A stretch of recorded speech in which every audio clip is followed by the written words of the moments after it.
শহরের পাতি কাক ডাকে ঝাঁকে ঝাঁকে, ঘুম দেয়া মুশকিল হর্নের হাঁকে। সিডি চলে, টিভি চলে, বাজে টেলিফোন, দরজায় বেল বাজে, কান পেতে শোন। গলি পথে ফেরিওয়ালা হাঁকে আর হাঁটে, ছোটদের হইচই স্কুল মাঠে।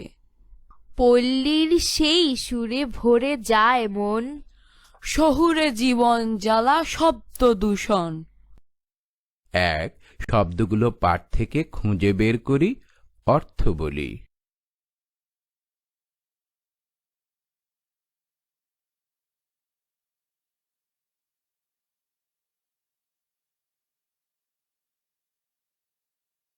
দুই, ঘরের ভিতরের শব্দগুলো খালি জায়গায় বসিয়ে বাক্য তৈরি করি।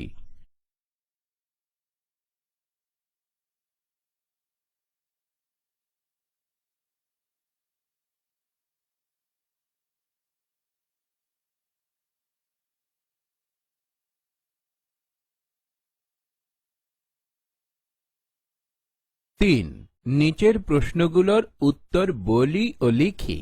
ক, কবিতায় কোন কোন পশু ও পাখির কথা বলা হয়েছে? খ, শহরে ঘুমানোয় অসুবিধা কেন? গ, কুকুরের ডাক আর পাখির ডাকের মধ্যে কোনটি তোমার ভালো লাগে, কেন? ঘ, গ্রামের মানুষ কোন পাখির ডাক শুনে ঘুম থেকে ওঠেন? চার, শহুরে জীবনের সাথে গ্রামের জীবনের তুলনা করি ও লিখি।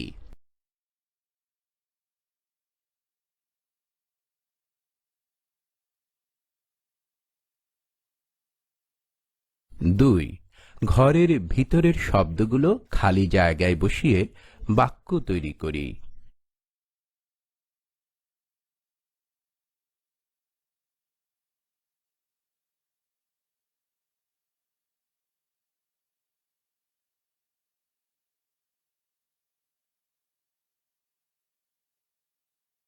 পাঁচ, কথাগুলো বুঝে নি।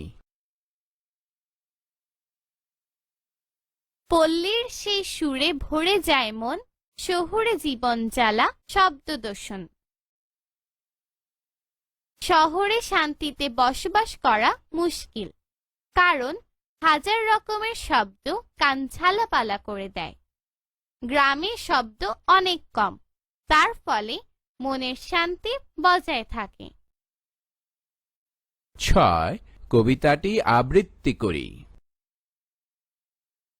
তিন, নিচের প্রশ্নগুলোর উত্তর বলি ও লিখি। ক, কবিতায় কোন কোন পশু ও পাখির কথা বলা হয়েছে?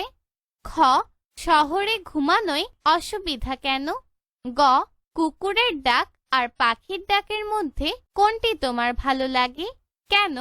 ঘ, গ্রামের মানুষ কোন পাখির ডাক শুনে ঘুম থেকে ওঠেন? পাঁচ, কথাগুলো বুঝে নি।